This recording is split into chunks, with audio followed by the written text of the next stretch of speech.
sketch qui retrace les derniers moments de la vie de Jésus sur terre, c'est-à-dire à partir du jeudi saint, la dernière scène, jusqu'au vendredi, jusqu'au jour de sa crucifixion. Et donc ça nous permet de vivre ça. C'est comme si on était là et puis tu te concentres, tu te plonges dans la scène et tu penses à Jésus au jardin des Oliviers, Jésus avec ses apôtres, Jésus étant crucifié, étant maltraité, et tu vis ça dans ta peau. Et vraiment, ça te permet de lever les yeux vers la croix et de savoir que vraiment, lui, l'homme-là, il t'a sauvé. Il t'a sauvé par le dire dans l'homélie, le chemin de croix vivant est une manière particulière de nous rappeler de ce que le Christ a vécu. Et son importance, c'est quoi? C'est que ça nous replonge. C'est un exercice spirituel qui nous permet de nous replonger, n'est-ce pas, et de faire un voyage dans le temps.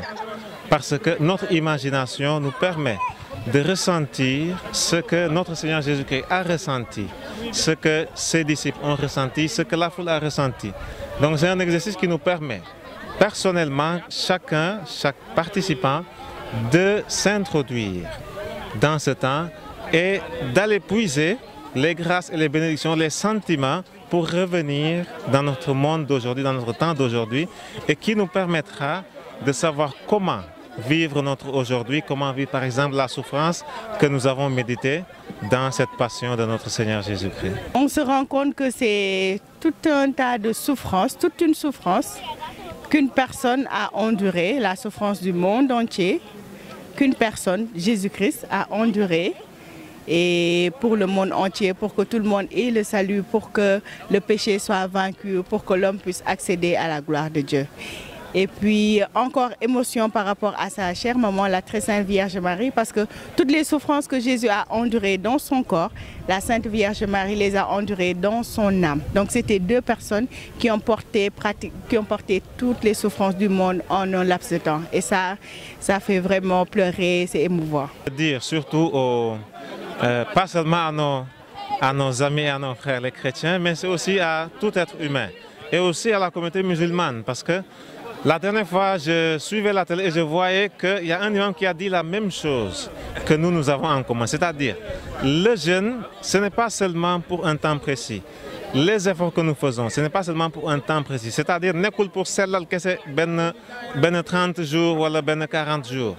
Mais c'est pour que mu mën a soppi suñu dund, mu mën a gën a rafetal suñu dund. Donc li nga xam ne commencé nañ ko te mu doon lu rafet, te mu doon lu sell ci biir koor gi dañu war def suñu kéemtalaay kattan ba mu dem ba nga xam ne day dem ba wëy sax après koor gi. Comme ça bénédiction ak barke yi nga xam ne moo ciy bawoo ñu mën coo jëriñoo, suñu mbokk yi mën cee jëriñoo, suñu Sénégal bi mën cee jëriñoo. Très représentatif pour nous et pour vous, je pense bien.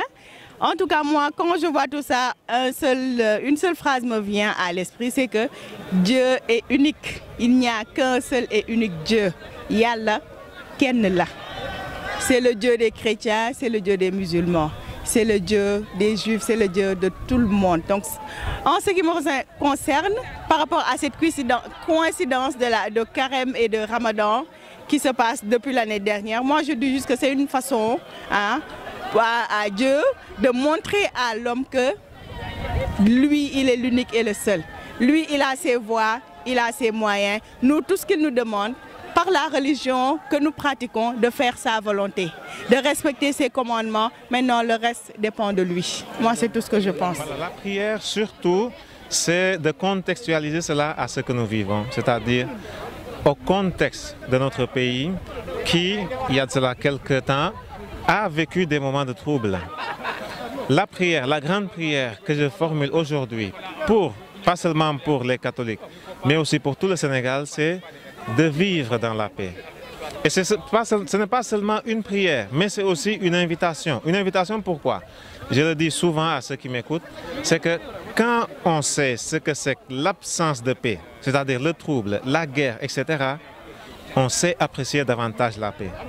Ceux qui ont voyagé, ceux qui sont sortis, qui ont vécu dans des pays là où il y a eu des guerres, là où il y a eu des troubles, savent apprécier la paix qu'on a au Sénégal. Donc, l'invitation et la prière, c'est quoi? C'est de pouvoir conserver cette paix et de pouvoir travailler à cette paix, à l'avènement de cette paix.